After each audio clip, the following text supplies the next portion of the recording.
Hi, everybody. I'm really happy to be here today.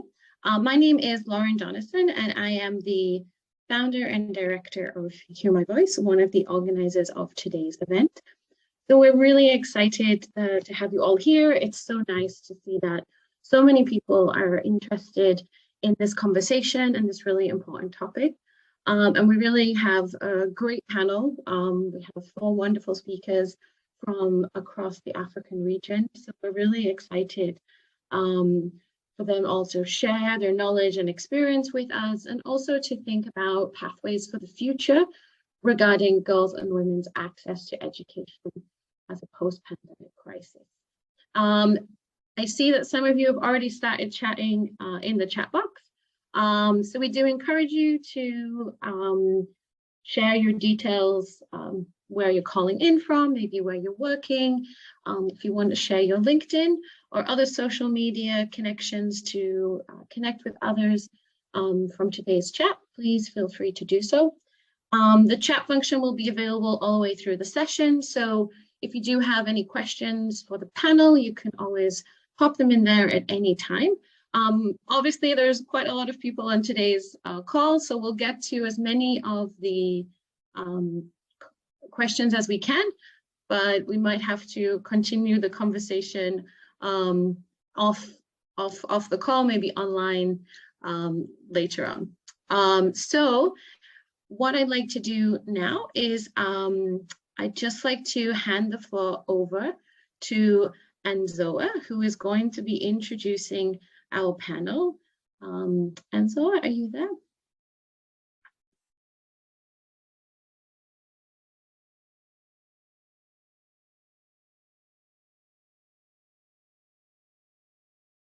Or maybe Camilla, would you like to start by introducing the panel for us? Yeah, sure. Hi, everyone. Thank you for joining from wherever you are for today's online webinar. So on behalf of Hear My Voice, I'd just like to introduce the panel, and I'd like to start with Patience Pony Aikoru. Kindly just let us know where you're from and the work that you're doing, especially relating to education and young girls in your region. Thank you. Patience? Okay. Yes, please, I'm here. Can you confirm that you can hear me? Yes, we can. Hey, good morning, everyone, and good afternoon from wherever you are listening in from. It's amazing to be here, and this topic for today's webinar is really a timely one, and more specifically because I'm so passionate about the girl child and women at large. Like she said, I'm Patience Pony Aikoru from Uganda. I'm a lawyer and member at the Uganda Association of Women Lawyers. And I'm a gender justice advocate, really. I believe in the equal opportunities for both sexes, and with, of course, more emphasis on the girls who are still behind by a number of steps. I believe in the introduction, in the course of our conversation, I'll be able to mention more aspects of what I do on ground. I do most of my activism in rural areas in Uganda, and I'm more specific about gender responsive governance and really gendered approach to leadership, having a transformative kind of leadership. And of course, education cannot be ruled out of it all, because without it, then we shall be stepping back again with a number of achievements that the women before us could have possibly already set a trend for.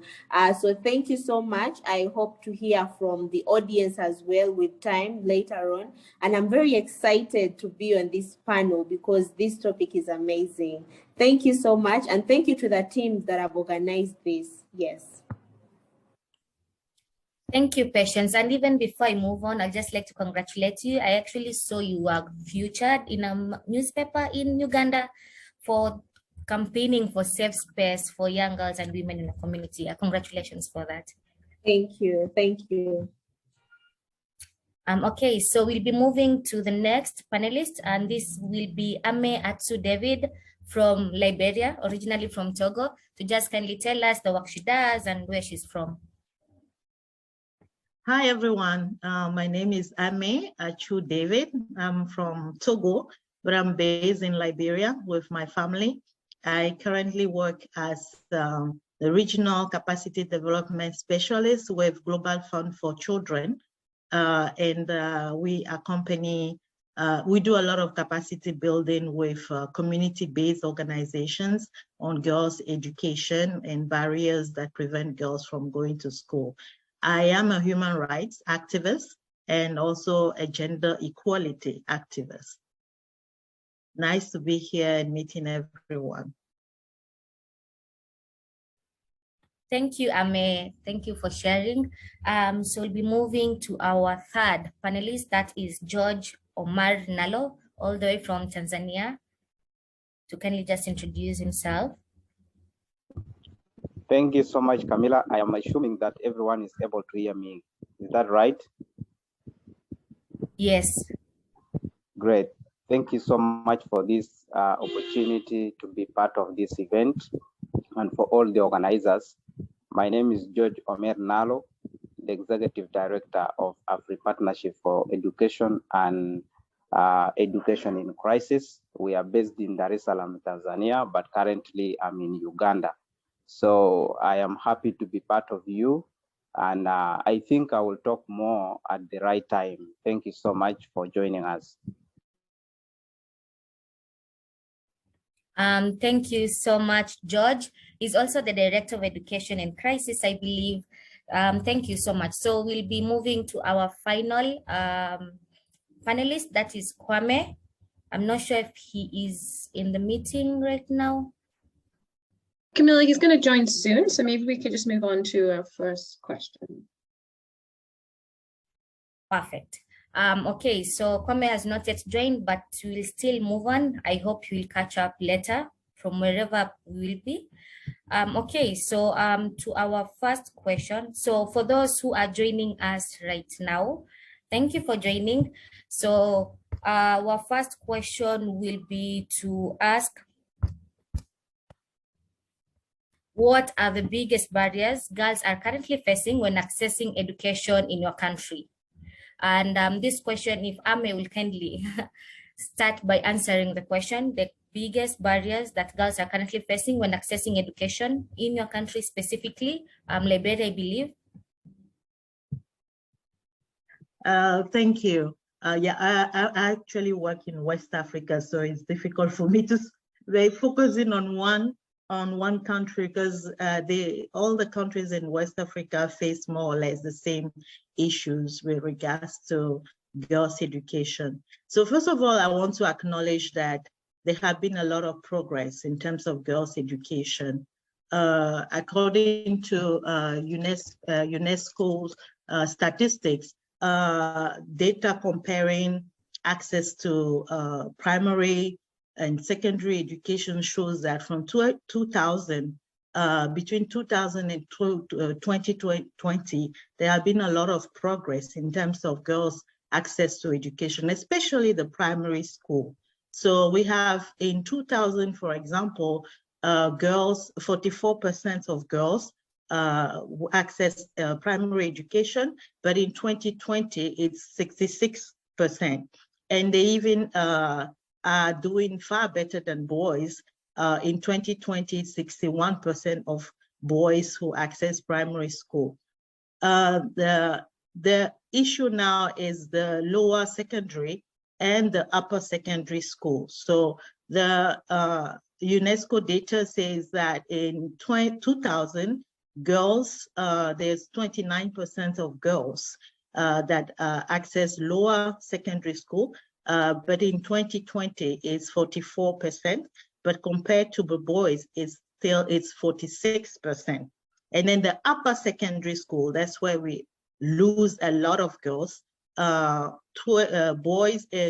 in 2000, it was 17% that access upper secondary school. And in 2020, only 26%, compared to 29% of boys in 2020. So the issue is primary school, we have made a lot of progress. But when it comes to the secondary school, how do we keep the girls in school? That's the main challenge. If we want to look at what are the barriers, then we have to look at the different segments. So first, the general perception about girls. So that's where the gender comes in. How do we view girls and how do we view boys? So that's general perception. There's not many people who think that girls are people who are powerful, who can also make it, who can become president, who can become engineers. So in a lot of parents and general population mindset, girls, that's not the perception we have about girls. Boys is systematic. So in doing capacity development, I usually give this value games to people that if you were to buy a doll to a boy, of a 3-year-old boy, what would be your reaction? Like, what do you think about giving a doll to a boy? And many people will tell you, no, dolls are for girls and not for boys. Boys are supposed to play with football. They're supposed to play with cars, planes, and the girls are supposed to be confined to playing with dolls because they have to take care of other people, get married, and take care of their children. So that's the general perception. If you look at now at the form level, very many girls do not benefit from any encouragement. Like usually we tell the boys, oh, you are great, you can do this, you can do that. But how many girls get those kind of encouragement? All you hear is you better learn how to cook because you're going to get married. Also the house chores. There's a lot of discrimination when a boy and a girl go to school. When they come back, the girl has to go and do all this house chores, take care of this, take care of that, while the boy is free to do whatever he wants. So how do you want the two to compete when you have so much to do at home and the boy doesn't have anything? At a school level, there's a lot of issues that prevent girls from remaining in school. And one is the sexual harassment from the teachers, from their male peers. The other one, I've heard girls telling me when we go to school, the teacher tells me to go at the back of the class because I'm a girl, and it's boys who are supposed to be at the front because they are the most intelligent. So systematically, you are considered as somebody who is not intelligent, and attention is given more to the boys. Also, the representation of girls or role models in the school books. So you see daddy is reading a newspaper and the mommy is pounding something. Well, in West Africa, we have a lot of pounding. So where do the girls get the role models from, that encouragement to say, I can make it, when they don't see anywhere women represented at higher position?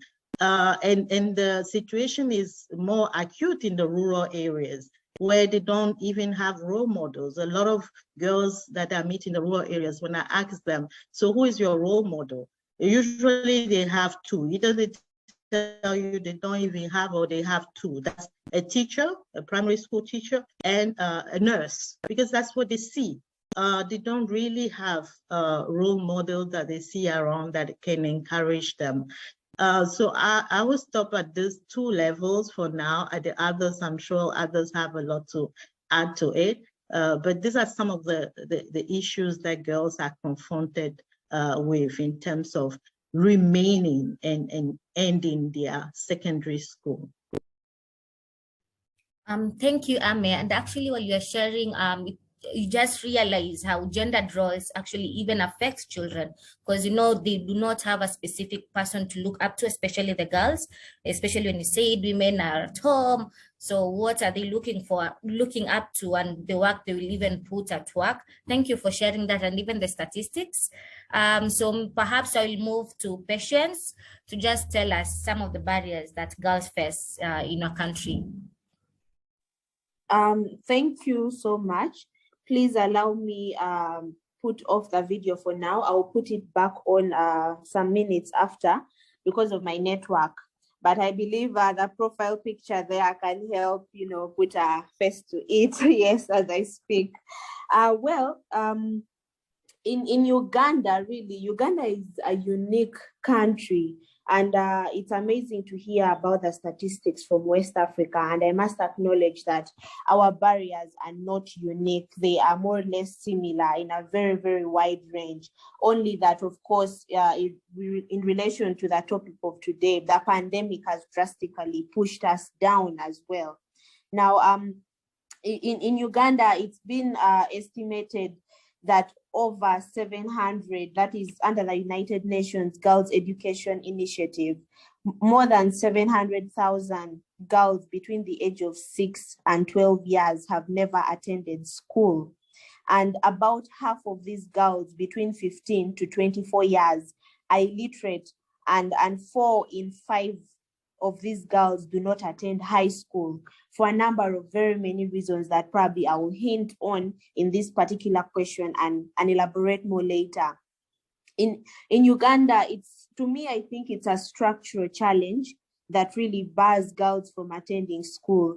It's structural in that it's a collective responsibility for us to ensure girls are in school. But then some of us sit back because we think we do not have any position of influence. We are not leaders, we are not in government offices or in civil society. So culture in Uganda has played a big role as well towards girls' barriers to in their access to education. Culture makes it, most of the culture in Uganda is so archaic and still barbaric. And so girls are seen as old women when they're probably at 14 and they have already started having bodily changes, and their family members are saying, you know what, you're ready for marriage, so quit school, would rather keep our money. And these things are still happening in the 21st century, and that is a major challenge. The other that I've seen is really community in that girls are not even safe while going to school. On their way to school, we keep on thinking, yes, we're now happy that girls are going to school, but we do not know how they are treated in the classroom. How are they referred to? How are they being encouraged to keep on studying by the teachers? Or even on their way to school, there's a lot of catcalling and insecurity of sexual offenses on their way to school. And all these really put girls to leaving school at an early age. And the other, of course, is family, as I had mentioned about the culture. Family is supposed to play a great role on the lives of girls. But then you find that it's these very families that girls are moving from in Uganda, especially with a perspective from Uganda, that the family members are the ones that keep selling off their girls and saying, you know what, we don't even have money. These things happen in the rural areas of Uganda. Of course, there are those who are in the privileged areas, in the urban areas. They might not face that, but a lot is going on in the grassroots areas. And of course, we cannot rule out the fact that government as well plays a very big role in ensuring access to girls' education. In 1990s, that's when we had affirmative action in Uganda for the very first time. The women by then in the constitutional amendment of 1990s, when they had just started making the constitution of Uganda, because our constitution is that of 1995, had to push for educational leadership of girls as well. And it is around that time that girls' access to education, even up to the university level, was included. They were given at least an addition of 1.5 points towards their education that they would carry, the marks they carry or the grades they carry from high school, in order to push for girls to keep on studying up to university. But of course, without withstanding all that happened in 1990s, we still carry on so many barriers like I've mentioned.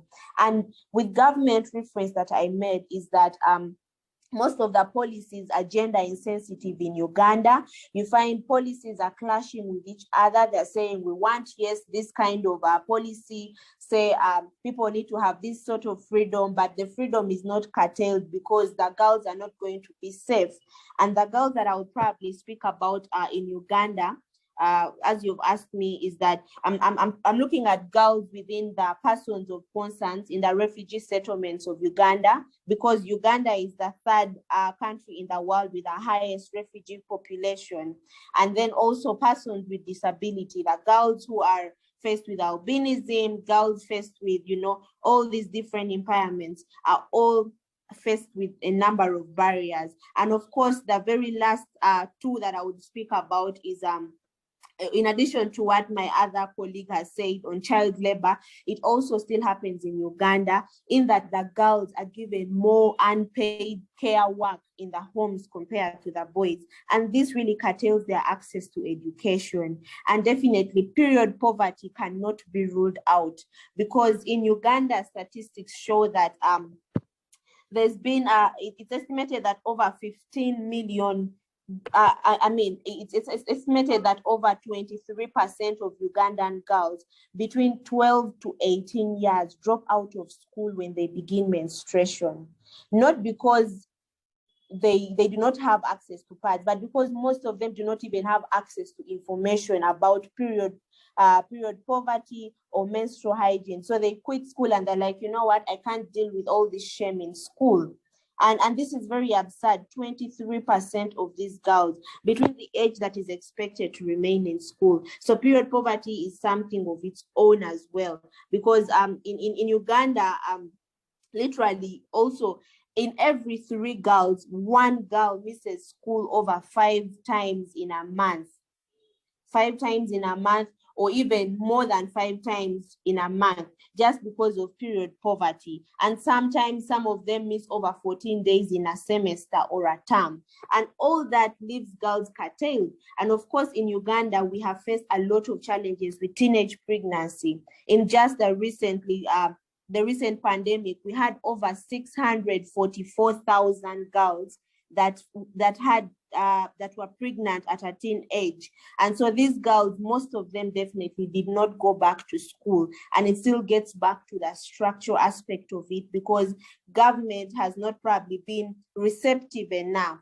The government, I believe in this statement that the competence of a state or government is determined in times of crisis. And that is why the topic of today is really timely. So thank you so much for that. I believe the barriers I've mentioned for now would help lay a strategy for our conversation. And also something that I had missed is that these girls also still face highly sexual, gender-based violence, not just in their homes and communities, but also on their way to school. And this affects them mentally, and in turn also makes them just stay back home. And this really cuts across all the girls that I have positioned myself to speak about from Uganda. Thank you so much for your question. Thank you, Patience. And what I can actually learn from what you've just from saying is we literally have similarities when it comes to the barriers, from what Ame Atsu's just from saying to what you're saying. And these are 2 different regions in the same continent, but 2 different regions. Thank you for highlighting that. So we will now be moving to Nalo on the same questions. What are the barriers that girls are facing in your country? George Nalo. Thank you so much, Camilla. And once again, I want to use this opportunity to thank you, Dare, for the initiative, Hear My Voice, Women's Network and Education in Crisis, for co-hosting this event on this such strategic topic of girls and women inclusion in educational opportunities in Africa. So across the continent, the gender crisis of access to education is a pandemic itself, because that's what I really think, and that many governments have not yet realized how backward this is pulling their economical, social, political, and societal progress in developments. So I really feel that I want to give a complete background of the literacy since the independence of many of our African countries. And when I'm speaking on behalf of our 4 countries we operate in, because we have the data from all those countries.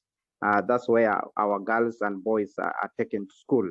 So for purposes of those who came late, my name is George Omer Nalo, the co-founder and executive director of Afri Partnership for Education, as well as Education in Crisis, which is a non-governmental organization that builds a partnership network of civil society organizations, community members, individuals, and private sector to work together with the main purpose of lobbying, advocating, and sharing information for better policies, programs and practices towards sustainable improvement of the right to education in Africa. So Education in Crisis was initiated by Afri partners to solely protect the right to education for all.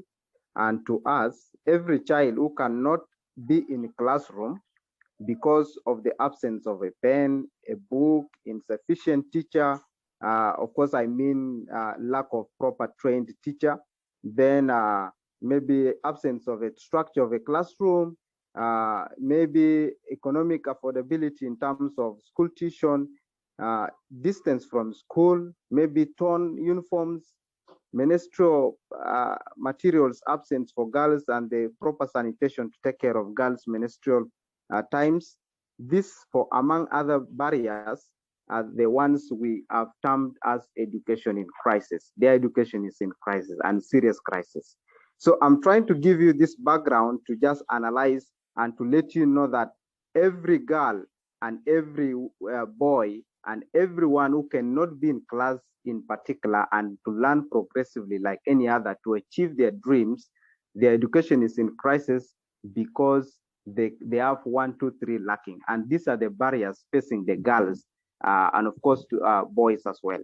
So now to go to the really background, which I really want to emphasize on, I think for too long, since the start of Africa's journey to independence in early 1950s, the continent has failed to govern itself, our people and our lands, not because of lack of human resources or natural resources, but because of lack of leaders with strategic goals for their people, hence accounting for literacy rates since 1985 to 2022 for sub-Saharan Africa to account for 65.86%, a 0.39 literacy increase since 2019.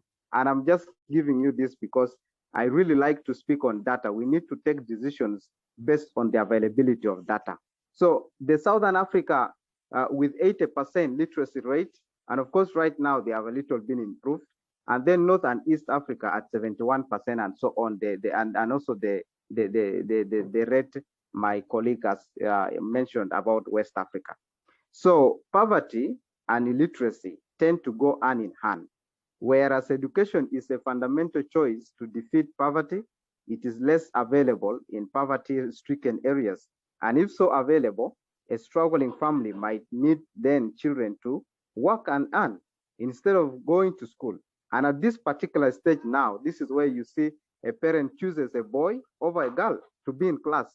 And in more traditional societies like South Sudan, and even parts of Uganda, we have victims of child marriages, child labor, and rape. When you look at this, these are girls most times, because this breeds domestic violence, subsequently leading to poor health among others, among the families.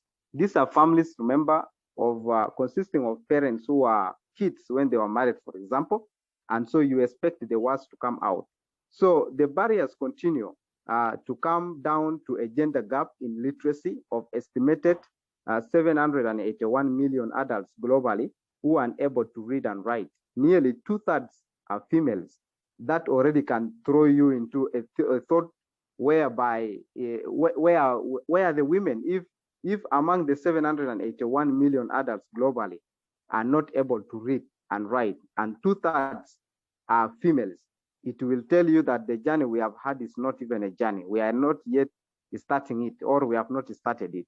So this greatly surfaced in less developed countries located in South Asia, West Asia, and Africa, that include the most poorest nations in the world. And for this particular time, we are now talking of Africa. So while many organizations, rights groups, etc., and maybe UN, let me say UN in particular, are continuing to advocate for reduction in human suffering or human catastrophe, in such areas, very little effort has been injected towards education for girls and for children. World leaders are keeping their mouths busy talking, while hands are doing very, very, very, very little, which is why there is at the Transforming Education Summit right now that is taking place in New York, challenges are being just talked. Things are being talked, We had the recent one in Paris, the one of generational equality. Where were they? Where are the things that they talked about? Where are they? So they are nowhere. So at personal or community or national goals, we need to prioritize some of the things so that we can only improve our societal transformation. And in such moments, women are expected to stay home and care for the house and children, while women go off. Men go off to work. And if this is seen like it is something normal, then there is a greater suffering that our girls right now in Africa, or particularly in Tanzania, Sudan, South Sudan, and Uganda, that is where now they have inherited some kind of suffering, because this is a societal kind of problem that has been there. So if then we want to see this angle change, if we want to look at it a different way, then both women and men should work, and so it will increase their families, their lives, and communities through the increased earnings. So when I come to talk about the issue of barriers to girls, I am giving you this background because we need to know who are the key players in issues of education for girls or education for all. And to me, I will still point at gender equality. This is a human right, of course, one that advances justice and equality for all. And to achieve gender equality, communities and governments must tackle the social acceptance of discrimination against women and girls. This is why rights between men and women should not just be talked, but actually it is not a reality right now, regardless of the regions. You can hear from West Africa, you can hear from Uganda, you can hear from, you're going to hear from other parts. And of course, our data in Sudan is the worst when it comes to literacy rates of girls.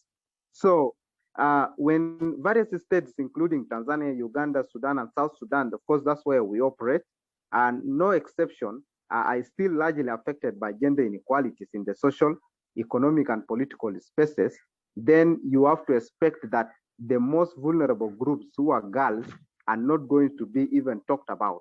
They will not appear in any agenda. But now to do this, we need massive awareness on benefits of gender equality, which many policymakers do not know. So they just simply get funding from national governments, and they spend it the way they want or the way they wish. But if we had an opportunity to get communities well trained and aware, made aware of the benefits of gender equality, that means you are handling a problem from the grassroots. A community member, a parent who would have chosen a boy over a girl to go to school, will now realize what it means to send both of them to school. And so we need to also improve in policies that govern workplaces and educational opportunities. These policies are not going to be possible.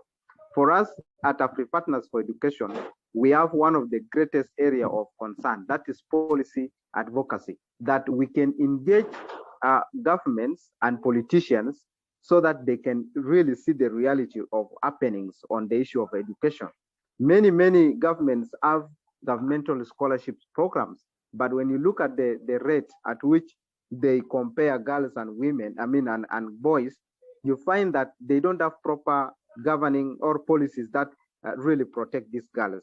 And so we also need training on various groups on strategic areas to promote gender equality. This is just like an empowerment programs. And also, now this is the one which is underlying. The most important thing is involving boys at their younger ages on the issues of gender equality. This should be done in societies, in schools, but now we have many people preaching about gender equality.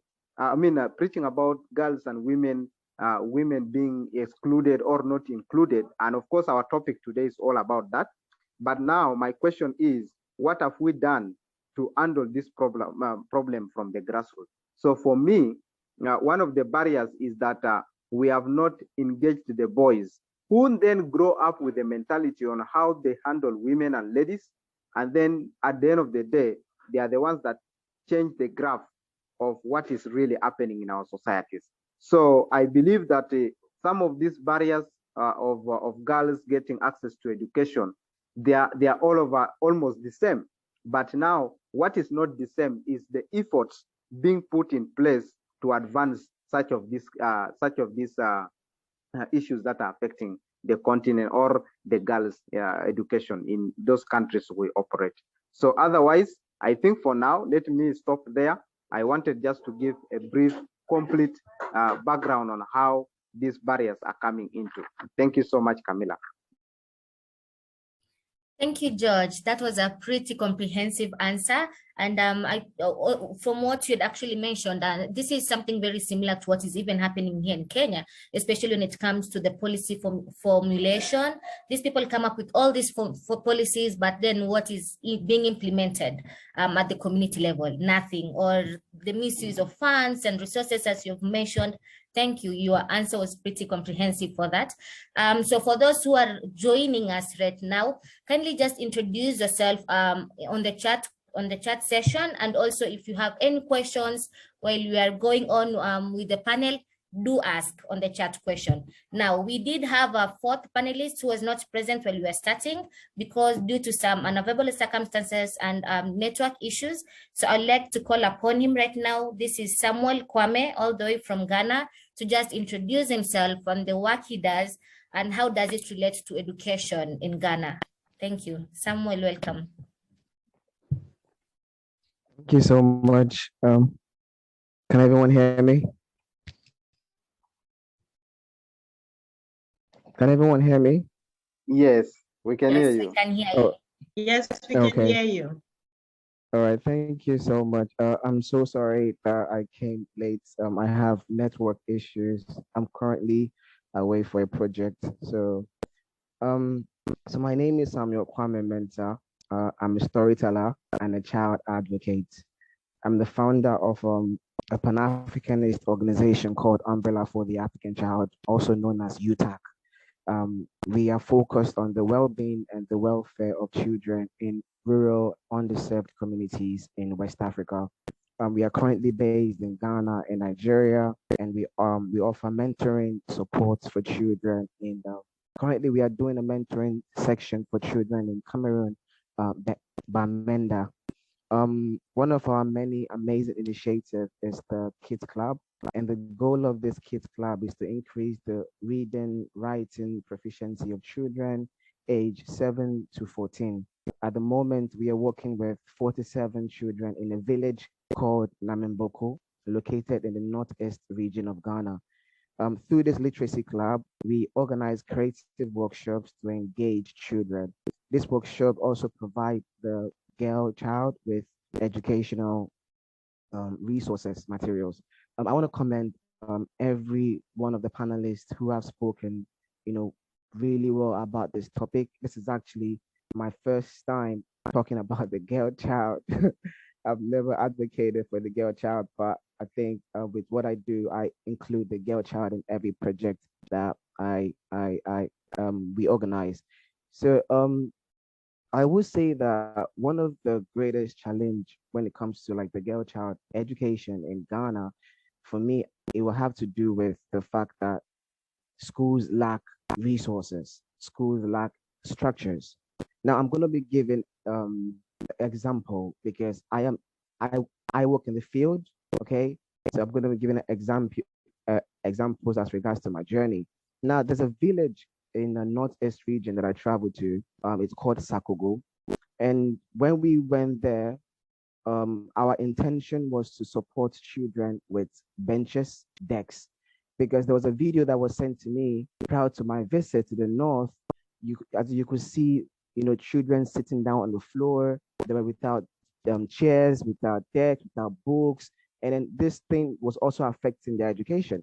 So when I went there, I visited 14 schools in the north: Sakogo, Sasobigi, Namboko, Kukugbeni, 14 schools in the north to look at the education situation, look at the school structures. And it breaks my heart to see that there's a particular school that I visited, children were sitting down on the floor and the girl child was sitting down on the floor. And I asked most of these girls, like, how old are you? They were telling me 14 years old, 15 years old. And this is a secondary school. 14 years old, 16 years old, 13 years old. And this girl, like they are developing. You know what I mean? Like they are developing and they are sitting down on the floor. And I spoke to them and I was like, okay, like what is really affecting you guys in school? And then they were telling me that most of their friends don't even come to school because how can they sit on the floor when they know that like they are now developing? It also demotivate them to want to even stay in school. So many of them just drop out of school because of the lack of structure. And this is exactly what the Northeast region is facing. They don't have structure, they don't have chairs, they don't have benches. So you have a school without no benches and the kids come in, they sit on the floor. How is that education? How is that quality education? And we need to make sure that we need to create a system, or we need to create an education system that also provides and supports the girl child in terms of that personal development. And one other thing too that I also noticed in my travel in the North, it has to do with community mindset of education. Now, there are more restrictions attached to girl access to education due to cultural variation. This is something that has been in our culture for a very, very long time.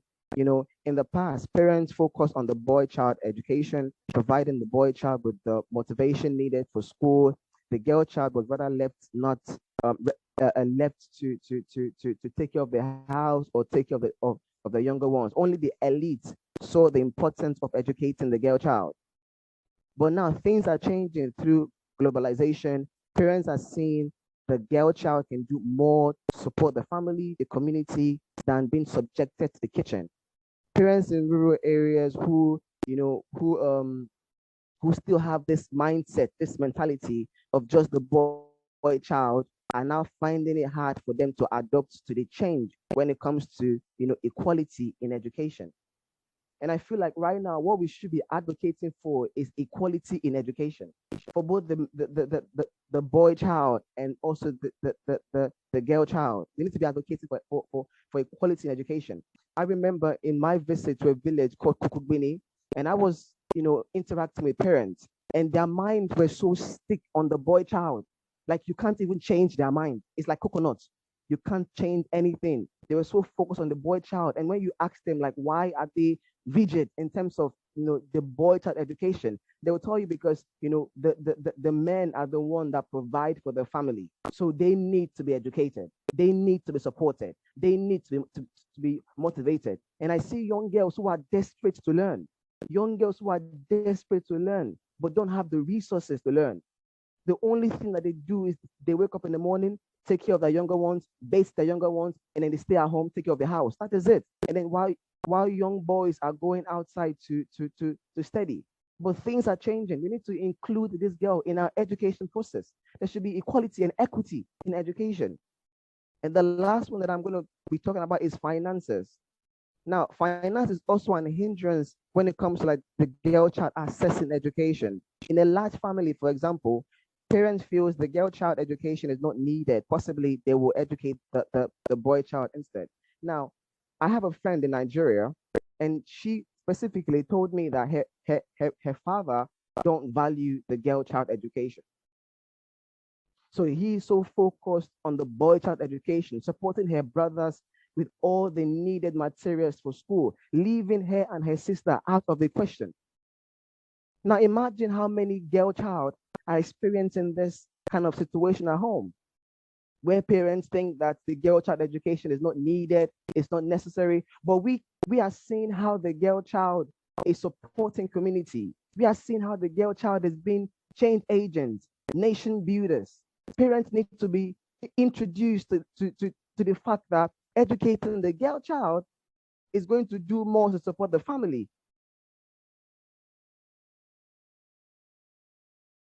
Thank you very much.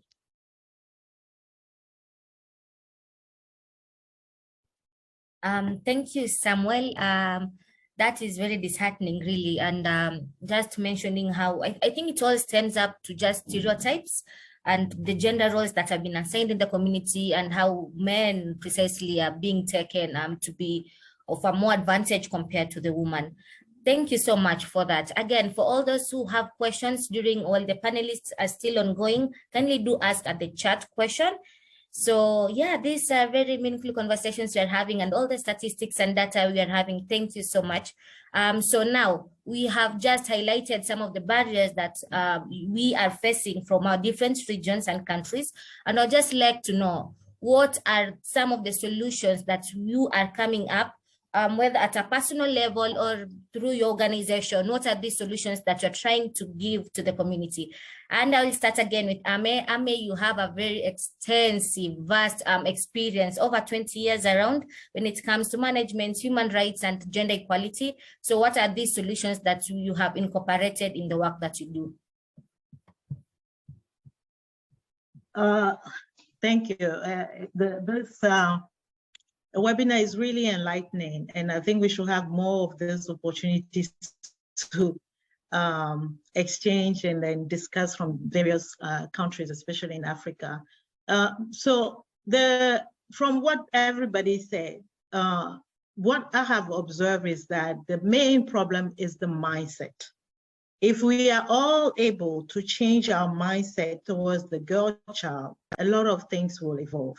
So I have been doing a lot of trainings, even with civil society, mainly with civil society organizations and the government institution.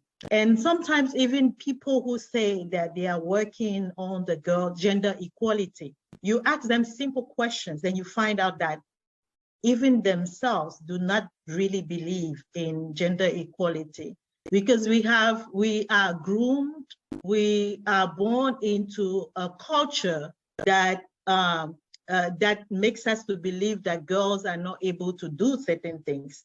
So unless we do a value clarification, unless we check on ourselves, how are we really encouraging girls to go to school? What is our perception about boys and girls? And I think the panelists talked a lot about it.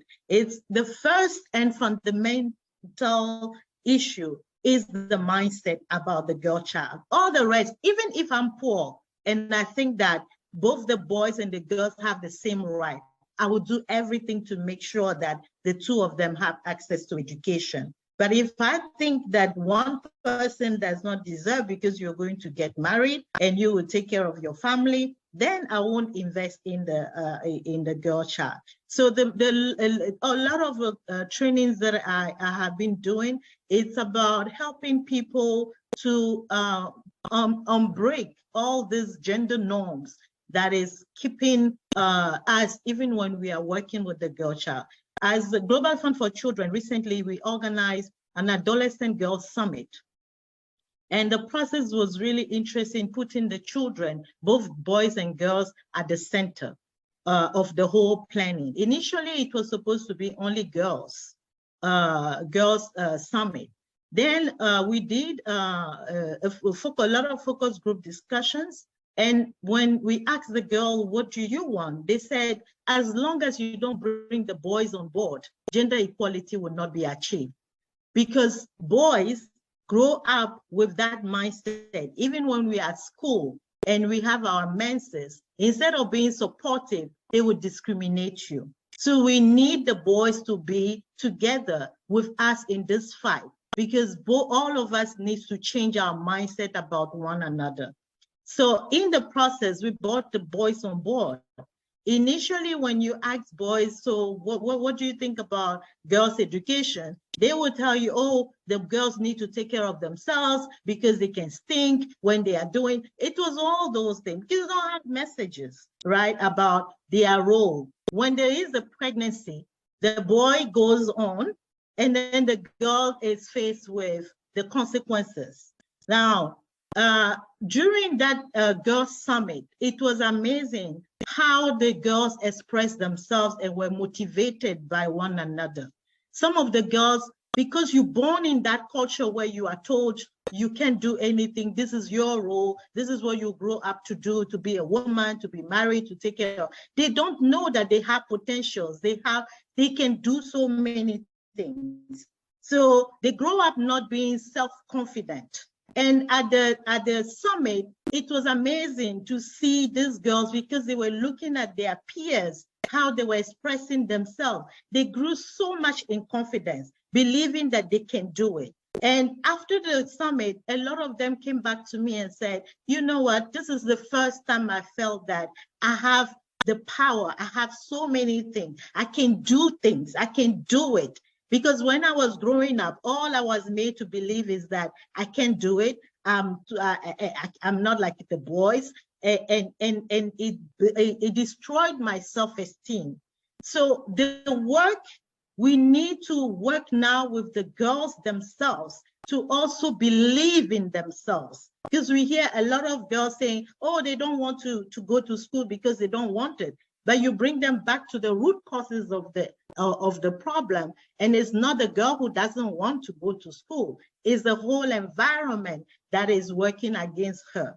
So my two contribution in this, what should we do? First of all, we need to change the mindset of both men and women about girls. We need to motivate girls in your homes. If you are a parent and then you have boys and girls, make sure you treat them equally. Make sure you are also encouraging the girls that she can do it. She has potential, she has talent, and encourage her to develop her talents. And then the second one is working with both boys and girls, but mainly the girls, in the messages that we give them. Because what I observe is that even the civil society organizations, the NGOs or community-based organizations, the way they talk to the girls sometimes is not liberating. When you are talking, you have to make sure you don't provoke the boys. You have to make sure you focus on your books. Don't go running after boys. But why that kind of messages? And what message are you giving to the boys? How are you doing gender justice? That when there is a pregnancy, you are also responsible of that pregnancy, and you should feel that you are responsible. But the community or the society makes you feel it is only the girls. Most of the work that we are doing in the civil society, the focus is on girls, girls, girls, girls. You don't find any message for the boys. The other thing is making sure that we have comprehensive sexuality education taught in schools and even in the homes. Because girls don't fall pregnant because they want to fall pregnant. Most of the girls and boys enter into adolescence without any knowledge about their bodies, how the bodies work, how it's going to change, and how you should make sure that you make informed decisions. You just jump into the adolescence with no knowledge, and then you start having feelings. Then you just unconsciously, without being prepared, you fall pregnant. So it's not the fault of the girls.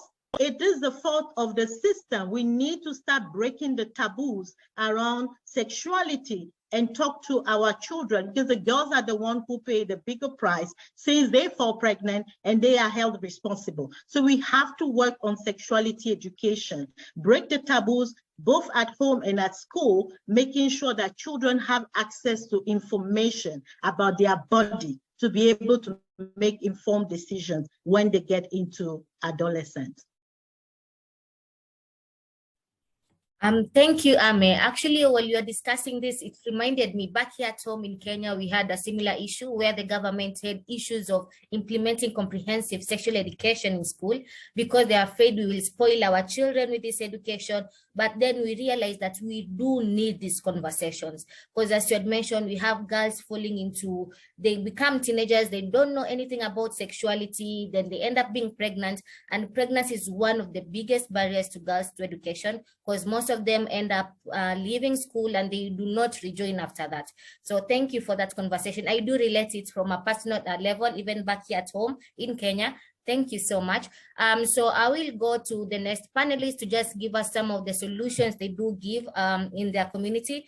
And I will go to George Omar Nalo. What are your thoughts and what are you doing, or your organization, EduInCrisis, doing back in Tanzania and regional, as of course, to ensure that we solve some of these barriers to girls' education? Thank you so much, Camila, once again for this opportunity. And I wanted to say this before, but I think I just forgot.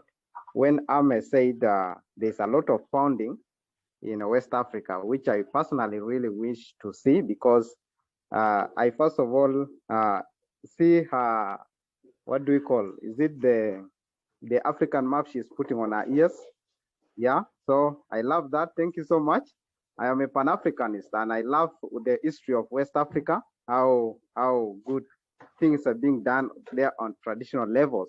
And that already gives you the background of why we are not able to achieve some of the things, because of the traditional mindsets we have in our communities. Now, to the point, to the solutions that we are trying to employ at Education in Crisis in Tanzania and our regions, or the countries we are operating in. By the way, I'm sorry I cannot be able to put on my camera because of my phone's issues, because the moment I do that, then it's going to distract my network, because I am using coordinated devices. So anyway, so the most important thing is to listen to what I'm saying. So I want to just give you an example of the presence of single schools and single schools in almost all the countries. Of recent, one of our coordinators reached out to some of these single schools. She wanted to know exactly what happens at the single schools. And so to do that, we need to engage with the boys and girls. How do they feel? So one interesting thing that kept on popping up was the desire for girls in the single schools and the boys in the single schools to organize interchanges programs like that can bring them together with boys and girls at a certain time in a month. Now, our curiosity was, why do you think so when you have even already chosen to be in a single school? And then one girl said, we cannot exist without the boys. And the boys as well, one of them said, it is automatically impossible to really exist without the girls. But for this learning purposes, that's why we are here in single schools. But the fact is, we need our partners. We need to grow together as partners. Now, this should already give you an example of what our leaders, our governments, organizations, and individuals are failing to understand. They are failing to understand that both boy and a girl need each other to grow systematically and well. And how do you now make that happen? You only make that happen when you introduce the right sexual education at home, maybe at homes. And of course, by the way, sexual education was there in traditional Africa, for example. But what has degraded it is the societal transformation, the changes, the mixture of the cultures, that now to talk about sexual organ, it's like an immoral act. It's like something considered like a parent fears actually to even talk to the child. But before, I think famous culture I know so much is Buganda of Uganda, where they have the aunties, where they train their girls on how to handle men in the bed, and of course even boys how to satisfy their women. I'm giving you this because this is what is killing us. This is what is killing the girls and boys access to equal chances. So when you do that, when you employ such kind of things, you're going to realize that when a girl steps out of home, first they're going to know what to do. When a boy does the same, they're going to know. But what we have failed, as Ms. Ame has put it, we have failed to bring these people into understanding that they need a certain stage to understand how to operate themselves, their bodies, and everything. And once we have failed to do that, we are now reaping the consequences of investing in things that are not prioritized in the community for our success, but we are now reaping from our failures to take some actions. And these actions, I will still repeat that they cannot be done without policy making or without the government being involved.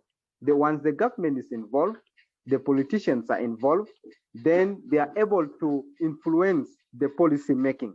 And once you influence the policy making, you're going to drive not career, but curriculum developments and restructuring. And once you do that, you will find that our kids are learning the most important subjects in schools, and they are undergoing the most important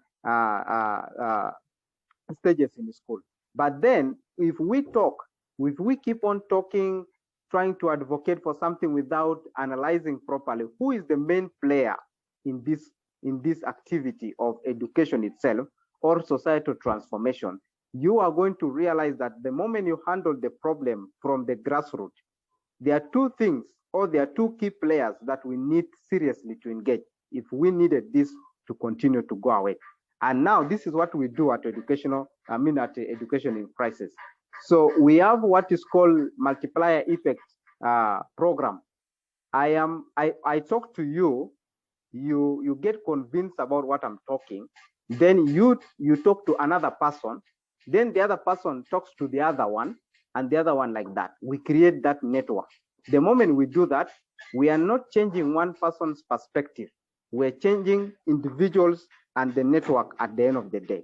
So the moment we do that, we are coming to engage with the community members in different local areas and even in urban settings. So when we do that, we are changing the mindset of these people. What are they looking at, or how do they look at this?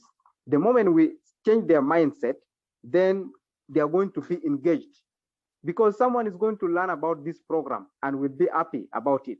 This person will be engaged. The moment they are engaged, they are going to be part of this program by advocating for key decision-making progress. The moment you advocate for the key decision-making progress, you are going to see the changes unveiling itself.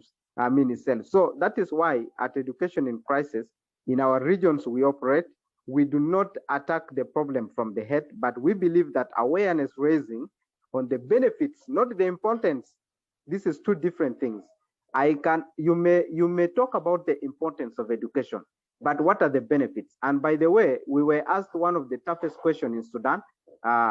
They asked one of our coordinators that we have people who have gone to school, and for many years, some people have gone, they have studied, they have achieved a lot in life. What are they doing now with their education at themselves and at the family level? So you find that we are talking most importantly about the importance of education, that someone believes it is important. People know it is important, but what are the benefits? What are the benefits are we reaping about? So when you bring in a woman getting into an office and the man also getting into an office, they are both married and they're working and they're supporting their families. No more quarreling about who is paying rent, no more quarreling of what is not there on the table. Both of you are contributing equally to this kind of family, and the children are healthy, they are well catered for. When they are falling sick, they are seen and they are taken to hospital. When you give these benefits of getting this education that is now earning you a living, and not only a living, but it's promoting you to different levels, this is when people now realize that indeed we are not investing in the right things. We are ignorant and we need to change this. But then if you don't do that, you are not going to have anything. And why are we talking about this? We are talking about this because we are already witnessing a massive high rate of unemployment in Africa. When there is high rate of unemployment in Africa, it's the bad community to talk about the importance of education. Instead, it should be now the community to talk about the benefits of education. And when you come to a country like Tanzania, you are not going to convince somebody that education is good and so they can invest their billions of money into educating a child from upper primary or lower primary to the upper secondary or at the higher universities. So why are they not convinced? Because they are already seeing the neighbor's son is already doing jobs that are not even giving him proper money. They have invested heavily. Someone is an engineer, electrical engineer, but what are they doing? They're doing nothing almost. The money that they have invested is going to take them, maybe it's going to take this child 10 years to pay back. So a parent will say, no, I cannot invest into something that is going to take me even more years when the child gets done. So when we talk about benefits of education, and for us, we talk about it, and that's why we get people influenced and getting to support us. And that's when now we think, and we have witnessed the change in the mindset of these people. We have seen families supporting their kids when they had decided that they will not support the kids. These kids, some of them failed in classes, and the reasons why they are failing in classes is because they maybe have some other issues, like someone put up, girls missing schools. When a girl goes under menstruation, a girl is ashamed, and most times that thing comes when they are not aware. And once it is seen by a boy who is not well brought up, they escalate the problem, and now it makes the girl feel out of place. Such girls go back to school and they swear never to go back. Now, how do we handle such cases? It is not all about putting a girl or a boy in school. It is all about keeping them safe in school and learning to transition properly to the last stage. And once they have transitioned to the last stage, what are they doing now with that investment you have done in education, in their future? What are they doing? Are they now living their future, or they are not living their future? So that is why we have failed. Most times we have failed to tackle this. So that is what we are doing for us to tackle this problem. The first thing is to ensure that the local people from the grassroots levels are engaged. And then from there, we move slowly by slowly with a group that is already engaged, because they have understood the importance and the benefits of the education for girls and boys. And so this brings me to our support. By the way, it is important. I am proud to tell you this. It is important for all of you to know this, that at Education in Crisis, we have been operating for 4 years now. But for 4 years, we have never had a grant outside Africa. We have never. What have we been doing? As I told you, it is we have what is called multiplier effect project. That project is, I talk to you, you get convinced, you talk to another person, that's like that. We have over 27 students across the East African universities and actual Africa, even southern part. So these people are the primary supporters of the organization. So you can see for 4 years, we have been funding this organization by ourselves, because it is one thing that we are talking to the community people who have gone to school, the professionals, the individuals, that now that we have gone to school, we have achieved this. You are a human resource somewhere. You are a government civil servant. What are you doing at your community level? What are you doing exactly? Someone tells you, I have built a house. I am now married. I have children I'm taking to school. That's not enough. That's not what your community wanted. That's not what Africa wanted. Africa wants you to contribute towards our growth. Yes, the growth is you yourself and your family, but we are looking at a better growth, whereby the humanity we have been having, to see your brother to be like any other person, your neighbor to be your closest person to help, is what we are now doing. And to do this, we have to question the professionals. What have you done to ensure that someone else outside your blood, your family, is going to school? What have you done? So they will feel, most of them say, we have done nothing then, if that is what we are supposed to do. So what happens is we invite them to take part in giving once or twice or every month. They can give $2, $5, $10, $30, even 50. So at that stage, we have managed to support very many kids in those 4 countries for 4 years. And this story is a success story, my friends here who are here. It's a success story to tell you that the ability for us to solve the problems we have in Africa for girls' education, it has to start with us. And for us to start, we must be an example. And so that is what we are doing at Education in Crisis. I'm sorry, maybe I might have taken time, but it was really important that I put in this, because it is we are a group of over 15 nationalities, and we are really going forward because we are thinking that change will only start within us. So it is next year that we are now going to start applying for grants and so forth. And I invite you to partner with us in anything. We are able to reach your community in West Africa. Actually, I want to reach there myself, hopefully, so that we can engage there. And Camila, I am coming next month to Kenya. Thank you so much.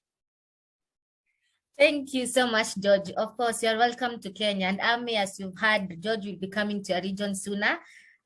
You are doing an amazing job as Education in Crisis. And just to note that you said it's actually a collaboration of Afri partners from various regions in Africa.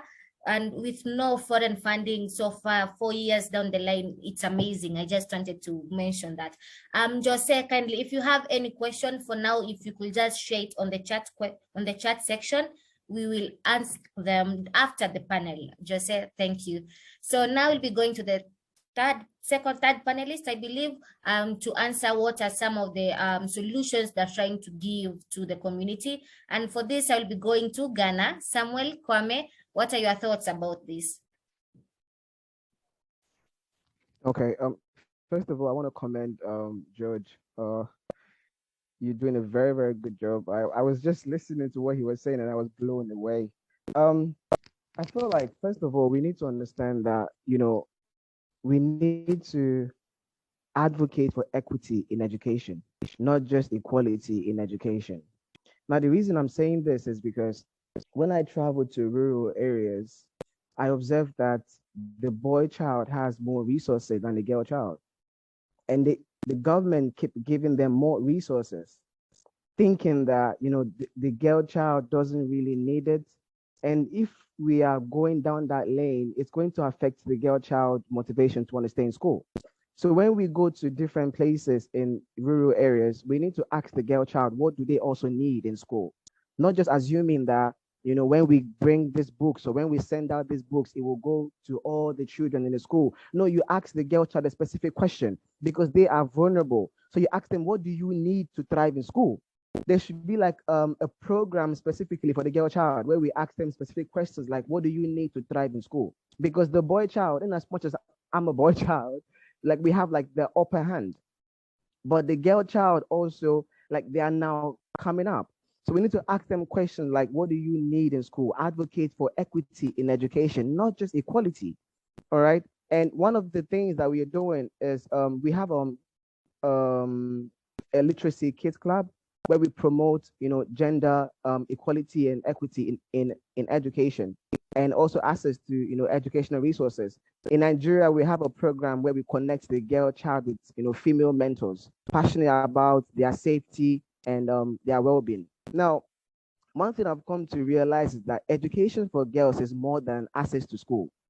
Okay, it is also about girls feeling safe and protected. And this is exactly what we want to achieve through this, us connecting the girl child with female mentors. So they can be, successfully mentored, and they can also, so the mentors can also advocate and find out what the issues is with the girl child. And another thing that we are also doing is we are also, campaigning. We are putting up a campaign for parents. Now, this campaign is geared towards educating parents and showing them the value of education for their girl child. Parents need to know women play a part in nation building, like I said, and community development. Now, for this campaign to be effective, we are going to use the bait and fish method. All right. Now, what I mean by the bait and fish method is I understand that the conversation about the girl child is a very touchy one and a very sensible one in certain areas in Africa. So what do we need to do is NGOs, when you go to a particular community to go talk about the girl child, you don't just go there and start talking about the girl child. First of all, you do your research. What do the community need? If they are lacking food, if they are lacking basic materials, how do you get them these resources? And with my organization, we also do Zero Hunger Project, where we go to different communities and we give out food. During COVID-19, we reached out to over 12,000 families.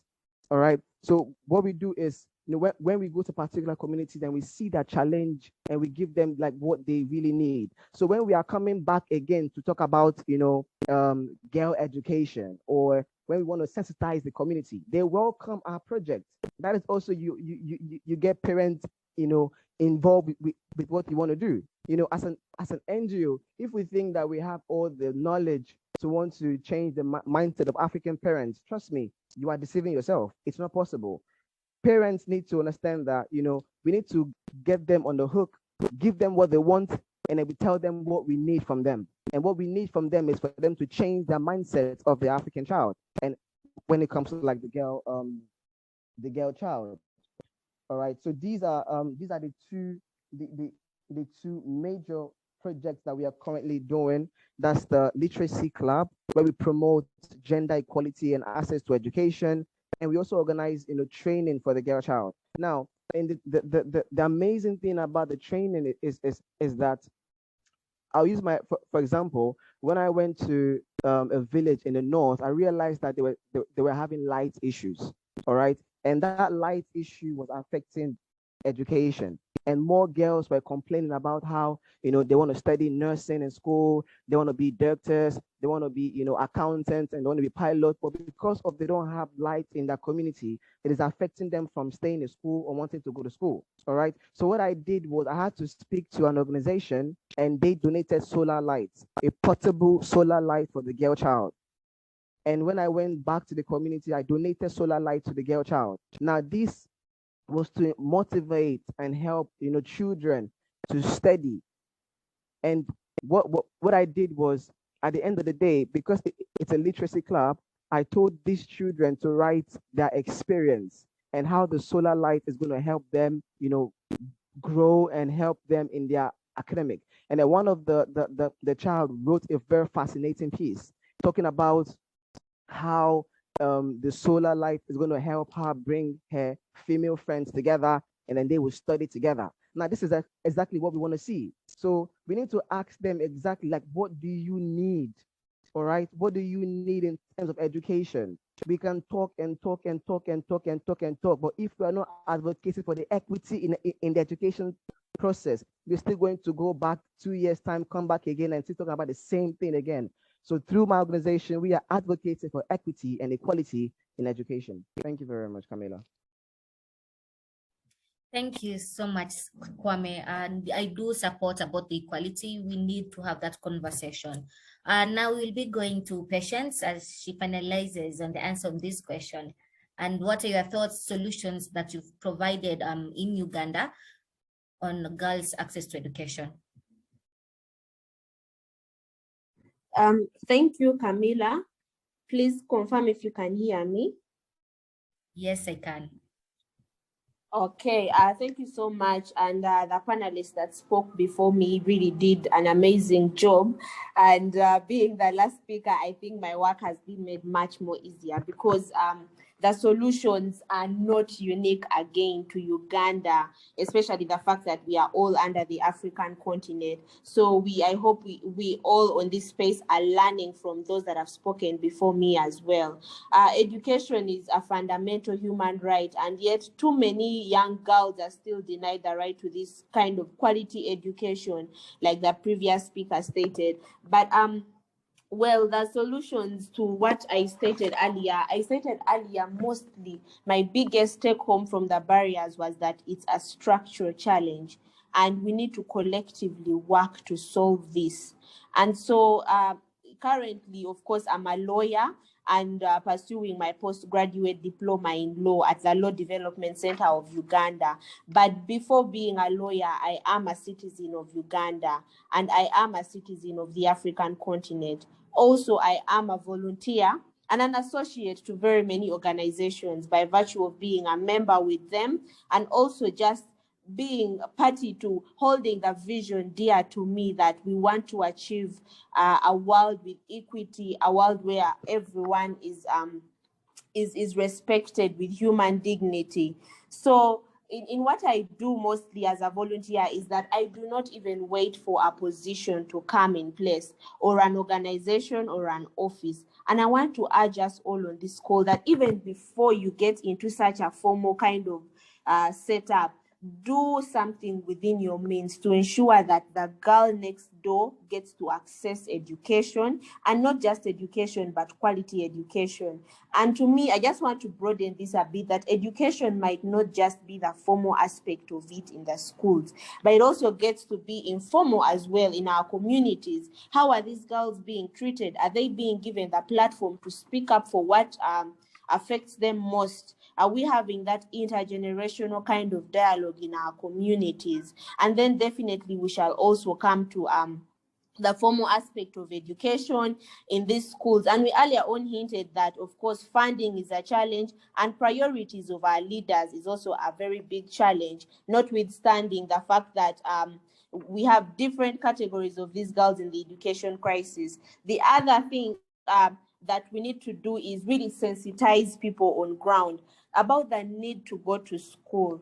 I am a founder and I run FemTalk West Nile in Koboko district, the rural areas of West Nile region of Uganda, one of the districts where services really do not reach because most organization headquarters are in Arua district, Arua city within the region. And so the leftovers is what is brought to us, but which should not, of course, curtail our access to education. So as FemTalk West Nile, we have zeroed down on three main things. One is utilizing dialogues and mentorship for these girls on ground. Of course, not forgetting the boys as well. We get to meet them and understand what their needs are, just like the previous speaker stated. And definitely also through the mentorship, we get to inspire them and tell them, you know what, you have gone through this, but you shouldn't give up. You need to still go ahead and pursue education, either informal or formal, because we understand that we all do not have the same finances. And in Uganda, indeed, so many girls have opted to go for informal education, or what we call the vocational schools, but they're getting equipped with skills and they're able to also sustain themselves financially. So the other thing is we also speak to the different groups of people, the family members, we speak to the elders. Remember, we said culture is a big barrier to the chiefs, to ensure that they change their mindset, like the other speaker had already said, and also male engagement in that way. We also sensitize these girls about their sexual reproductive health rights, and also bring about inclusion,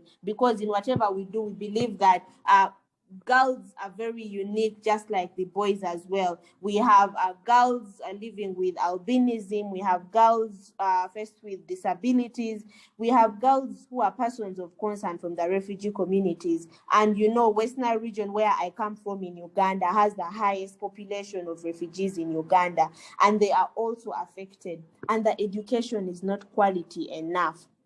But then also we do male engagements as well. So through this, we believe we're doing the bare minimum on ground. We think it's the bare minimum, but when we think about a solution like decentralization of education systems, as opposed to just speaking to these girls and stakeholders in the urban areas, and probably speaking to girls who are in private institutions and already know knowledge on SRHR, they know that if I get pregnant, I have plan B. If I do this, you know, they know all that. We try and go to the grassroots, because the challenge is in the grassroots. And in the grassroots, we also face a challenge of not being included in the database, because most times statistics critically bring out the literacy rate in urban areas, but then the girls in rural areas are not included in the statistics. These girls do not know how to speak English in the 21st century, so they cannot even communicate on any other platform easily. And so the other solution that we have derived in a local level is that we have come to terms and understood that that education varies, and yes, there is English language which has to be used and cuts across, but then we also want to make it inclusive to them. So whenever we have such talks and what, we want to have sign language interpreters, we want to have translators on ground, so that the girls can express themselves even in the local language, and they are being informed, because many people think education is all about knowing what is in the classroom, but it's more than that. I have seen people who can actually ably represent even in parliament in the local language. Unfortunately, it's a mindset change for all of us. So that is what we mostly do on ground, on my personal objective. And we also have a pad booth for girls. We tell them, if you get stained and you're going to school or anything, we have free sanitary pads at our offices. So you get to come and pick at leisure and, you know, continue with school. So the solution really that I think is that we need to understand that the challenges for girls' access to education are very many. Of course, the lockdown was the biggest blow of it all, because in Uganda, can you imagine Uganda enforced the longest period of school closure worldwide, you know, of over 22 months. And in this period of time, most girls were actually now getting forced into marriages. And today, I think there's a constitutional petition on the laws that bar child marriages, because it is not allowed, but parents still do these things in the rural areas. But like I said, all the attention is in the urban areas, and yet there's a lot that needs to be done. And I do not want to forget this other aspect of the men involvement in this. Over the years, girls have been very much marginalized, but we also accept and understand that men also get marginalized at some point. But even as we're saying that, and we're saying we need to include men in our women's movement or activism to ensure the safety of girls, I need to acknowledge that some men, the ones who are saying we are now allies, we want to support girls as well, we want to keep them safe. Can you kindly mean it? Be about it. Do not just talk about being allies, but show up as a performative ally. You need to exhibit just enough sort of niceness and trust for these girls. I have seen men who say we are allies, and yet they're the very men when they go back home, touching their nieces, touching the girls in their compounds, and making them feel less of themselves. And yet when they are on public platforms, they are saying, you know what, we want to be a part of the girls. And they are doing this selfishly. They're exhibiting just enough nice behavior to the marginalized group, in this case, the girls, in order to avoid appearing sexist, or maybe to just try and equate that they are allies. But it's my urge that when you're trying to be an ally, please be there fully, be there and imagine that this is actually happening. So in my case, I think the path to transforming education, we need to actively also call for partnerships, like today's webinar. It's not just one organization that did it. It's been a partnership of amazing organizations.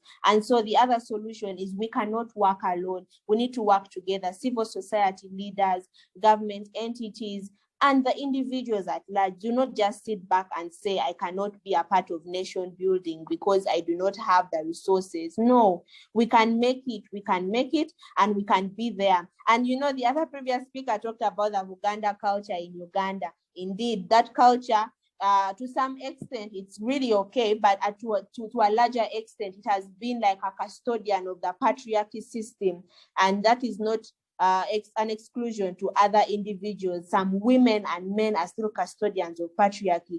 They're the ones who will point fingers when a girl is pregnant and is probably going to school, and they're saying, oh my God, how could she do that and all that? And yet all those things make the girl's mentality also change, and you find that the girl is dropping out of school. Like recently in Uganda, they stated they wanted girls to go to school, but of course the government was not yet ready. They didn't have institutions built up for pregnant girls to go to school. And that should be a call for us all to call for accountability from government institutions and these leaders we put on board. It's problem solving. I believe we need problem solving to be achieved. I usually like applying McKinsey 7S model to problem solving under design thinking. And in that, we are told and positioned that while you're solving a problem, ask yourself what the cause is 5 times. If you're saying the cause of girls not going to school is teenage pregnancy, what has caused teenage pregnancy? It's probably, for example, it's because maybe the men are the ones luring these girls with money and all those things. So why are men luring these girls for money and whatnot? Maybe because the girls are not financially independent or do not have access to such education. So why are girls not financially independent? Or, you ask yourself 5 times until you reach the very, very root cause of the problem.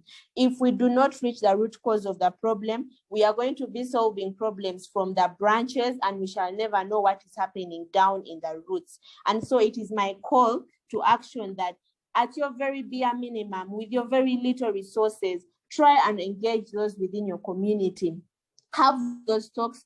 Put the government to be accountable. Let them try and digitalize education as well. Let them not just say we want education, yes, to be digitalized, and it's only happening in urban areas. Have they put to account the policy reforms and laws in place that also help girls who have been girls who have been sexually violated achieve justice before they can go to school. Many of these cases go unheard, and all these are contributors to girls not accessing education, girls not being able to have finances. The government probably is comfortable and thinks, you know what, everyone is in the middle income status, like in Uganda recently, our president said Uganda is in middle income status, and yet thousands of homes live a day below $1 amount of budget, which is very absurd. So it is our role as citizens to call upon all these institutions to brave the crisis and ensure that we are not going through corners. We are trying to have an inclusive learning system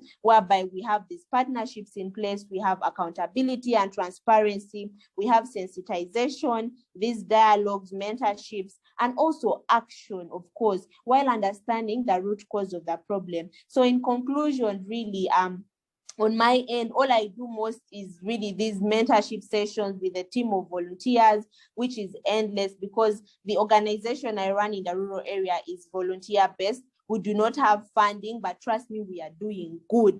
And imagine if we had funding, or any other organization is doing funding, I'm sure they're doing amazing as well. So we should not have excuses at all, because even at the comfort of my home, I can speak to my neighbor's girl and say, you know what, go to school, stop being here at home because you're waiting for domestic work and house chores that will probably end at 3 p.m. when school is getting done. So education in crisis, we are having education in crisis with the refugee influx in the refugee camps. Sorry about that, Camila. I'm in the concluding remarks. And then we have, of course, the girls living with disabilities, girls living with albinism, and they all need to be included. If you're saying education should be online, try and include also those who cannot read and see online. Try and make it in audio clips. And if it is in audio clips and someone cannot listen, then try and make it translated with probably subtitles. So the path to transforming education really ensures needs to have financing on board, digitalization of these tools of education, health and safety for these girls, innovation, and at the end of it all, we need to revolutionize education and learning systems in the world. Thank you. Thank you, Patience, so much. I think that was a very nice ending of this, concluding of this question, and just saying everybody has a responsibility of being part of the solution, just as what Amy had said. If I could echo her too, it also stems back to our homes and how we raise our children. Thank you so much. I was just actually also shocked saying you stayed at home, the students stayed at home for 22 months. That's nearly 2 years during the corona pandemic. I'm trying to imagine this because in Kenya, we had 1 year gap from during the education period, and the teenage pregnancy cases skyrocketed. So I'm trying to imagine 2 years, that would have been very worse. But regardless, thank you for sharing about that. So we are finally going to our last question. And because of time, we're really running out of time. I just want to know from the speakers, what are your thoughts or what are your dreams for the girl child and her access to education? Very briefly because of time. And I will go to Kwame for this question to start off with this, to answer us in this question. Kwame Samuel Kwame Mensah. Okay. All right. So I will say that according to what Azum Premji said, he said a girl child who is even a little educated is more conscious of family planning, healthcare, and in turn her children's own education. In the future, I hope every father, mother, uncle, auntie will understand that investing in girls' education can transform communities, countries, home, and the entire world. Thank you very much. Thank you, Samuel. That was very brief. Thank you so much. I hope others will imitate that. I will go to George Nalo to just conclude for us and just tell me or tell us, the audience, what are your dreams for the girl child and her access to education? Thank you so much, Camila, once again. My dreams or our dreams is on partnerships, how we can reach more people and young people to work with. And on specific, I hope you don't forget that there are so many questions in the chat room. which are directed to some individuals and others at general level. This is what I don't want to forget. But to go ahead now with conclusion on a part of what we want to do, what our dreams are, we want to engage more young people, and that's why we have created what's called AfriLuntas. AfriLuntas program is a program for volunteers. We want to integrate 6 African countries of East Africa region, where they will have each presenting 2 people. And from the 2 people, we will form a team of 12 members, and the one who will be the 13th one will be the director of Afri Partnership for Education. So these people will have a group of volunteers from East African communities, where they will now be delivering some of the most strategic programs with other organizations in partnership with them and the community. It's a very great opportunity for all of us, and I am sure that this is one way we are going to contribute towards addressing some of these issues. So I want to once again thank you all for joining us, and I look forward to working with each one of you in any way we can, so that we, as the patient said, I think she talked about us not working alone, we can work together and make things very, very easy for us to continue. Otherwise, I think that is what I could say in other words, and thank you so much once again. Thank you so much, George. Yes, we do see the questions on the chat, and they will be asked later on after the panel. So I'll be moving to Patience Pony to just conclude for us on this question. Thank you so much. Well, what I really hope to see in the future for girls' education is that we need to put efforts where the needs are highest. So where needs are highest, we need to put efforts towards it, and definitely also check on policies in place. Are they written in a way that it's inclusive to everyone, that the girls can achieve a gendered lens of education? That is the kind of hope and future I look forward to. Thank you so much.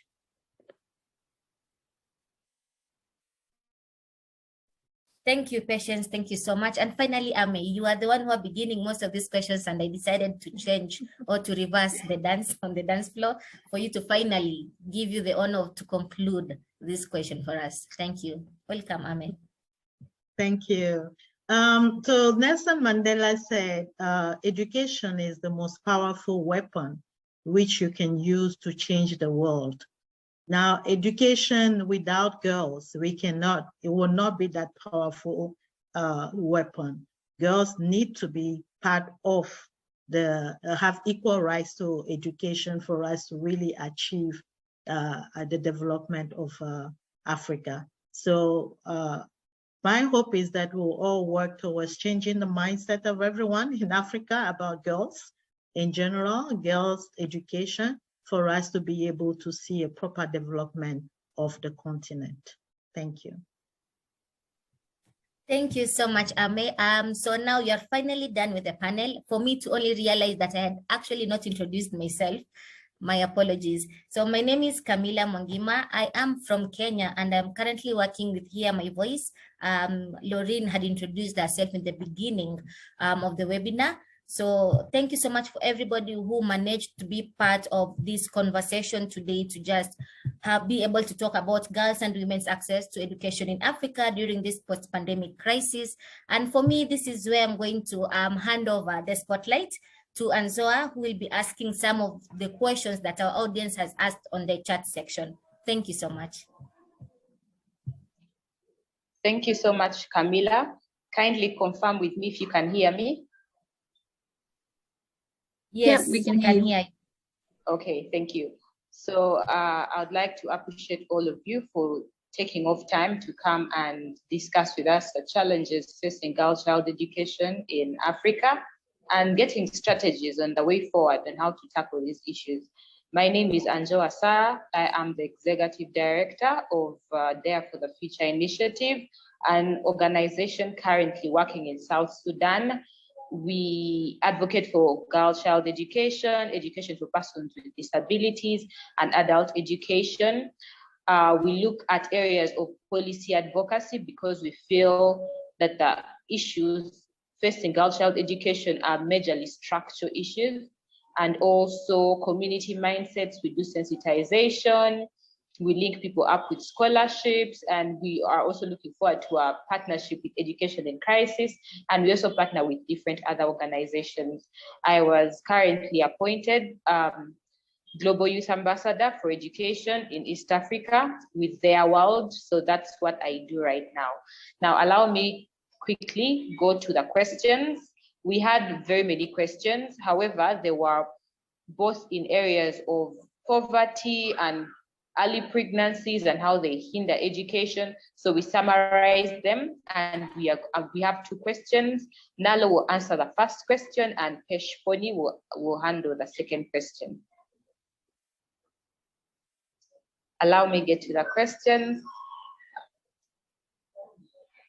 So the first question is, early pregnancy affecting girls' education has been linked to poverty. So how can we tackle the poverty issue so as to enable girls continue with school even after getting pregnant? Yes, Nalo. Thank you so much for the opportunity. And the question that you have asked is a very interesting one, because it is what actually we are facing currently.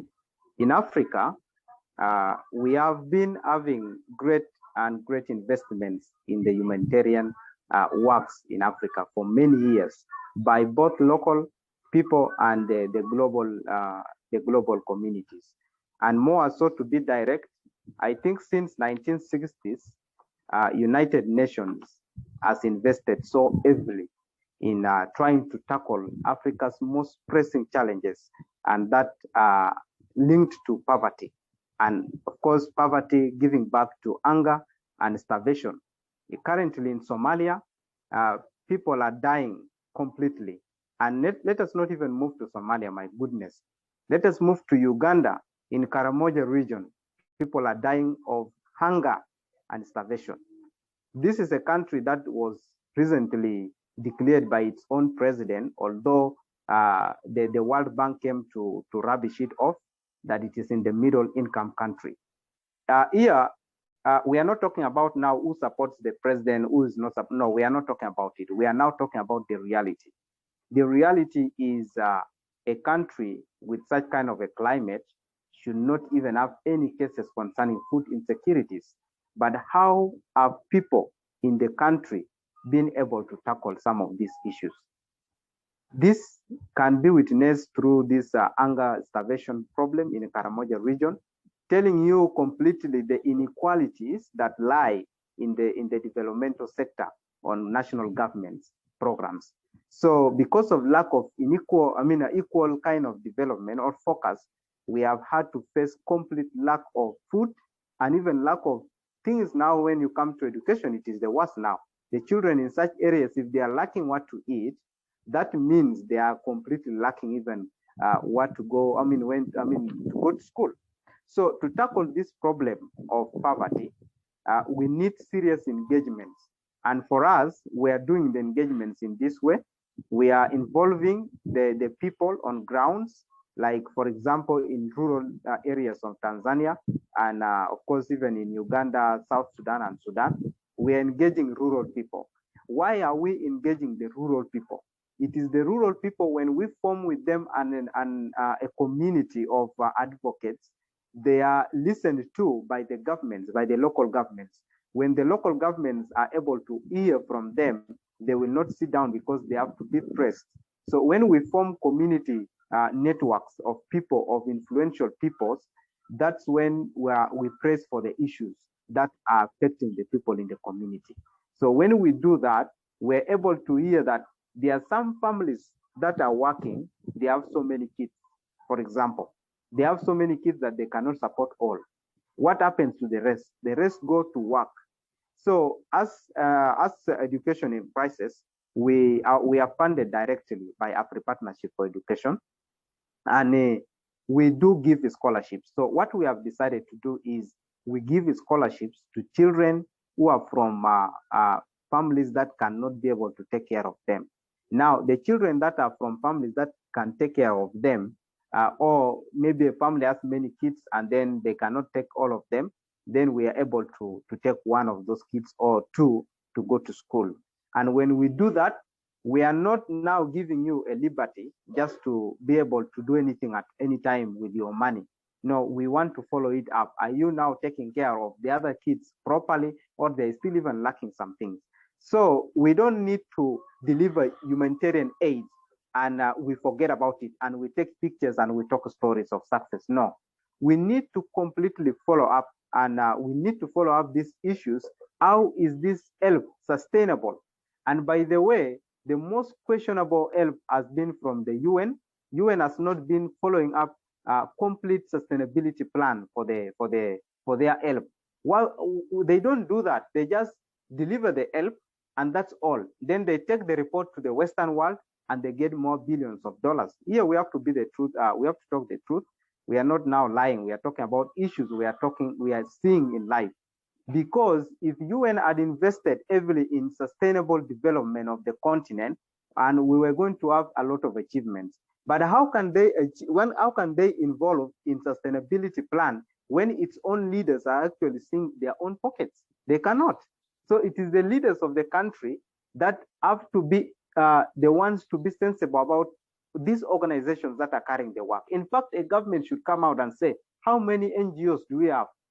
In a country like Tanzania, we have almost 4,000, beyond 400,000 NGOs, local NGOs, CBOs, national, and every other international bodies. What are they doing, if you ask yourself? High rates of employment are there. What are they doing? So the question comes in that the leaders are not being well engaged. And for the leaders to be well engaged, the community, the people suffering, have to first be well talked to about why, some of the reasons why they are not going forward. Because someone may be having a farm, but the market is not properly giving them what they need, or the money they need. So they instead eat the food instead of selling it out to pay school fees or to buy a pen for the kids. But now when you engage them properly, talk to them about how they can engage their governments, this is when the pressure group comes in. And when a pressure group comes in consisting of different peoples of walks of life in that particular community, the local government finds it very difficult to dodge some of those things.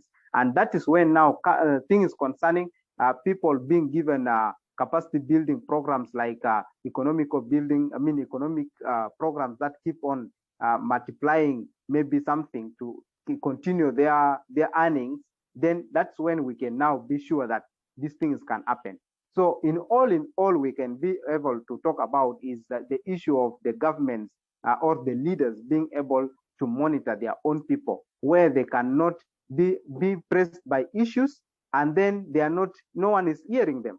So the problem of poverty is not going to be ended as soon as possible. The only way we can end poverty is to first identify those who are not capable of taking care of themselves. If they are there, how are we investing in them? And what kind of program are we investing in them? So our simple program is education. We take their children to school. Now we have been of recent, we passed the policy at the organization level where the first employment opportunity we are going to be considering, we are going to be giving parents who cannot be able to take their kids to school. Now, we don't just give you a scholarship to your kid and then that's all. We want to give that parent a job. Now we don't want papers. We don't want whether you have gone to school or not. They want the jobs for those who have gone to school. They are there. What about now those parents who cannot take their kids to school? Can we just give scholarships and then we end there? No. We need to engage these parents in the program of the organization. Let them come, whether they sweep, whether they do what, they need to earn from there. That money, they never see it. It goes to support their kids direct. This is a very aggressive policy, but now it is being implemented in Sudan, where our office is actually one of the liaison offices. So because we discovered that if we give a parent a child a scholarship, a parent relaxes, says, okay, now me, I'm done. I don't have anything to do with this kid. Yet we have to, the kid has to have a parental kind of sharing in that manner. So for us to beat poverty, we need to strengthen the systems, and to make this system strong, we first need to engage these people who are not capable of affording something, and then how do you engage them? And then those who are affording, then we can be able to do other things. To be able to give them proper channels on how they can contribute towards the sustainable investment of their children and their neighbors. So that is how we can a little bit beat poverty. And of course, this is something practical we are doing already. It's not that it is not a one-day work. It is something you have to take time so that it can come to realization. I think for now, I'm not going to go into deep about that poverty line, because we have so many strategies we have employed at the organizational level, but I think we will get other times to share. But otherwise, we need serious engagements. So I think, thank you so much for that. I will stand for any other question that may come in. Okay, please. Thank you so much, Nalo. Thank you so much. And from a highlight, I think the impact communities are doing to help people who are poor keep their children in school should be very sustainable, and there should be maximum supervision to see that indeed the impact is being felt in keeping these people in school. Thank you for what your organization is doing. Now let's listen from Aikoru Peshponi. She's going to answer the second question, which is how can we address the issue of poverty so as to promote girls' education? Peshponi, please answer that in a very short time. Thank you. Okay, thank you so much, Zoa, and everyone on the call. Well, I believe George had already highlighted on very important matters that could also spill over as a response to this question too. And my key take-home point from his that I would use to start as a response to this question too is on the fact that poverty cannot be solved immediately. Like Albert Einstein said, if he had a problem to solve in 1 hour, he would use 55 minutes to solve the problem and to think about the problem solution, and 5 minutes to solve the problem. So when you're thinking about how to solve it and the whole procedure towards it, you spend a less time solving the problem. So on the issue of poverty, I believe that poverty usually affects most people in the rural areas for this particular topic. And it's in these rural areas that many a times people already have the mindset of being too comfortable at the position they are at or they are in. So I believe for girls to stop even thinking so much about the poverty situation they are in, or being easily lured by men that have money and making them feel like, you know what, money is better than school. We need to, as organizations or individuals, as you speak to these girls and sensitize or mentor them, try and emphasize the aspect of socio-economic transformation. Let these girls have the idea of financial independence. Let the boys as well have the idea of growth, you know, and the parents at large. And also let us ensure that we leverage on the resources in the rural areas. The rural areas have a lot of resources.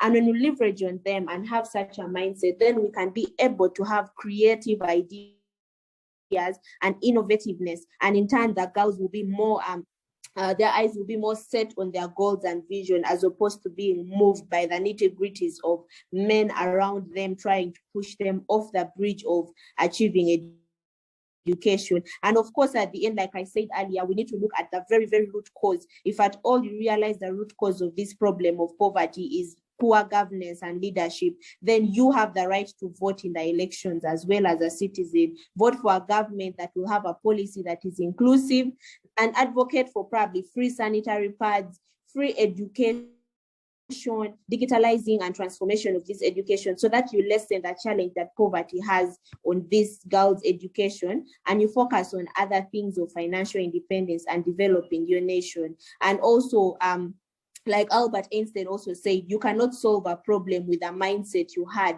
while creating it. So if you had a mindset of a particular kind of leader who is not giving you accountability in your community as girls and women, then we need to really really work on our leadership and ensure to have accountability and be shock responsive individuals as well, so that poverty is no longer a challenge. And like we said, it's a gradual process, but it starts from the mindset. Thank you. Thank you so much, Aikoro Patience. Well, I very much agree with you on the last point. I believe one of the ways we can end the challenges facing girl child education due to poverty can be by funding education. So I think it's very important for us to put in the right leaders who can be able to make these strategies to fund education. Thank you so much for those responses. Allow me to bring in Namata Lighton, who's going to take us through the next session. Thank you. Thank you, Anzoa, for bringing me in. I would like to thank everyone who has attended this meeting, where we have been addressing issues concerning gender and rights to education. I'm called Namata Lighton, the National Coordinator for Education in Crisis. We aim at ensuring that each child has that right to education. Education, as the panelists had said, it's not a luxury, but rather a right. We want you to give us feedback on this conversation and for further conversation. So we shall be sharing a link with you. We want to thank you for attending this conversation. It has been a long one. We have addressed various issues. We have talked about issues of social inequality, culture, and very many issues that our panelists have been addressing. And in that way, we would like to get a feedback from all of you. The link is below in the chat room. You can help us, tap it in, tell us what you think and what our next conversation can be about. And this is not going to be the end of all these conversations. We shall have various conversations concerning very many issues that really are community-based. And as an African, I actually believe that for Africa to be better, we need to work together, not alone. And we don't need to call for help before we actually help each other. It's our duty as members of the community to rise up and fight for everything that we need. And I want to thank everyone from wherever you've been tuning in. I've seen people from Kenya, people from Tanzania, Sudan, Nigeria, Ghana, and I want to thank everyone who has really tuned in. It is really interesting. And let's not forget to tap that link, and we can address more issues of girls and children's rights to education, basing on the post-pandemic effect. And it has been a great analysis from our panelists telling us issues that caused the pandemic and how a child came about to get out of school. And it has been a great conversation. Thank you so much, and thank you everyone, but don't forget to tap that link. We shall be hearing from you very soon.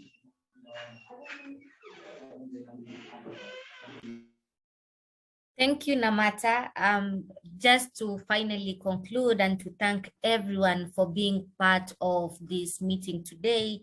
So if you could kindly click on the link for feedback survey on our chat session, just feeling we just needed some few details about you and just your feedback generally for how the webinar is.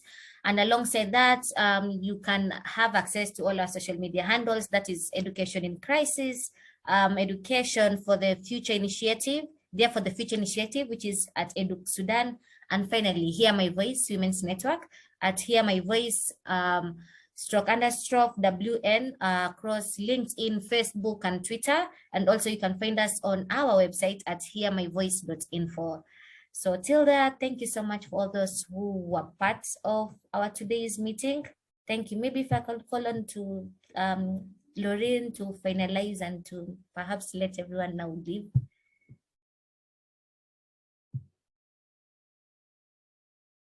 Great. Thank you so much, Camilla. It's been such an amazing chat, and it's been such a great discussion to be part of. And I'm really happy that we were all able to come together. I know everyone has busy schedules and busy days. So it's just been such an honor to be here with our four panelists and also our partners and all of you as well. So and as the team said, we really hope to be able to pull together another event by the end of the year. So do give us your feedback so we can also target the conversation around something that you're all interested in thinking about. So great, have a wonderful rest of your day. And as I mentioned in the chat, I will be sending out an email to follow up from our event in the next few days. So do look out for that as well. So thank you once again and goodbye. Goodbye.